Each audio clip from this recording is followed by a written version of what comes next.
I'm here with Axel, Pete, and Adolfo. They are the three masterminds for all intents and purposes behind Book Club. And it literally started as a safety meeting. Exactly. Essentially. Yeah, as with anything, it all starts from the seed, right? It all started from the seed. It was Pete and I. We first actually met in one of Adolfo's class, the cannabis sommelier. We met there, and then we were like, hey, let's try to hang up, have a sesh with other stoner, mindful about appreciation of our own cannabis, and start growing. And the more we were getting into the industry, meeting people people that Adolfo knows, the more we're like, hey, you should come sesh with us. And we went all in that big park in Eastbourne where we found a massive table, and we start inviting people, like he was saying, creating a WhatsApp group, and from there, it kept growing. Yeah. And we were lucky enough to then find that room downstairs, and being able to rent it every week and have that community that gather every week has been such a dream so far, man. Amazing. Book Club, for those that don't know, what exactly is Book Club? Essentially from its essence, it's a community-driven, collective of people from the cannabis industry. Just everyone we met or have met in the last year, we've kind of told about this night, and a lot of them have come down, and a lot of them have become regulars at this point. So it's just a great place to meet people, cannabis-focused people, try cannabis products. There's a bit of community development that goes on, right? Because when I joined these kids, it was a good experience to have people to bounce off flavors off of. I'm a bit of a geezer compared to these guys, but I think some of the older people that bring some of the work that maybe takes a couple decades to get to do. Breeding takes a while, breeding right? Takes a long time. And to get anything that's even worthwhile sharing with your friends, I don't know, I had to work for 20 years to get to that point. Yeah. Right? And even then, honestly, I'd be bringing other friends of mine that I consider the body of work and the perfection of the plants that have resulted from some of their lines are just... Yeah. So you came to this industry honestly by, basically breeding, finding the genetics, finding really interesting genetics, because that's what it comes down to, right? This is, it's all seed first, it's all cultivation first. Mm-hmm. So many things change, and so many strains were lost when the Kushes hit, when Purple Kush hit. People got rid of so many really cool genetics, and we've seen a real strong push in the last 5-6 years to get back to different genetics, to get back to different phenos. Yes, the differentiation, that's Absolutely. What we are all about. And I think that's his point. It's the more you gather community and like-minded people that think about that, the more you are able to bring new flavor and connect and network and have crazy grower like Kevin in the back right there, that bring those very unique and different flavor that when you open the bag, everyone around the room is yo, what's that? What's that one? So that co-creation, I think that's what's been missing a lot. Just getting together in a room and smoking stuff together.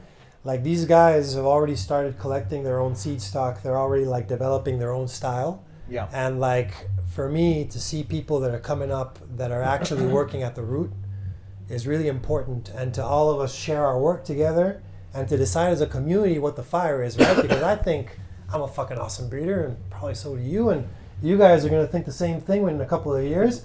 And I think that it's important that the community decides who's making the most badass art, because that's how art progresses, when all of us appreciate the art and we decide together what's the bomb, right? And you see it downstairs, right? Exactly. It's always the empty jar. That's right. I want to be the guy that did the empty jar, right? Exactly. So that's what it's all about, man. It's about chasing that moment of, they think that what I think, that really good moment, right? Most people haven't consumed really premium grade cannabis. The legal market is getting much better, but true quads, really boutique, unique strains, they're not commonplace yet. It's not, yeah. No. And that's one of the beautiful things about coming from the grower first. That's where harvesting the right time, curing properly, doing all the techniques.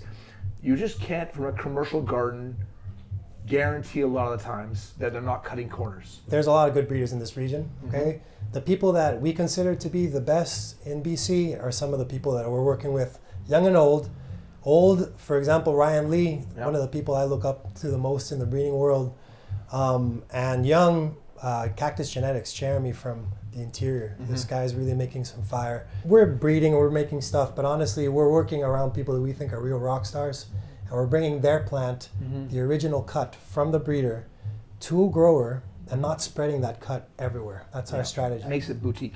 Well, That precisely. makes it unique. That Precisely. Makes, Yeah. that makes- Differentiating. differentiate yourself in the marketplace. Like, listen, we've talked about this with a whole bunch of other retail store owners, and how do you differentiate yourself in the marketplace? When PK first hit, Snoop Dogg was like, I love Purple Kush. Everybody dumped their genetics, right? All the phenos went out the toilet, and everybody's growing these golf-sized fucking plants of PK. It became saturated overnight, right? Yeah. Very So true. the beauty of cannabis is you still haven't smoked your best cannabis No. because it's evolving, and honestly, that's the art part of it. It's the culture part of it. And you can't just fabricate that. It's not something you're like, you're not doing book club because you want to get rich. No. Oh no. Axel, Pete, you guys are considered the Mud Boys, yeah? Yeah, Mud Boys. Honestly, that was just the name we came up with when we were at the Unicorn Cup a couple of years ago, covered in mud because we were in like a dusty Sounds part like of the a campus super stoner's place. name. Yeah, Man, we're the Mud Boys. Fucking impromptu on the It moment. seemed to work. Oh. And we've been looking for a name to like go by for a bit for our kind of like breeding projects and like the work we do in the industry. So Super cool. Cheers. Where can people find out more about you guys? Instagram, Mudboy 420. Mudboys 420. Mudboys 420. Yeah, absolutely. cool. Yeah, Anything book club, it's book club YVR. We post all the posters because every Friday we have an event, industry focus. We try to feature that producer, flower producer, everyone that want to bring and be part of the culture in the space, basically. If you're a breeder, this is the place where you can This put is your the place. stamp. We have run love some pheno hunt with actually breeders, and we let basically the crowd judge, and that's what he was saying. That empty jars just speaks for itself. You know what I mean? That's how when people come by and grab nugs for home or breaks to re-roll it. It's when the weed's good. We still collect votes, but I mean, it's kind of redundant. Yeah. The jar That's for speaks for sure. The itself. joints that are like finished by the roach, it's Amazing. Cool, guys. Great to hang out, talk. Appreciate you. definitely. Ah, Thanks for you. Thank you. amazing, guys.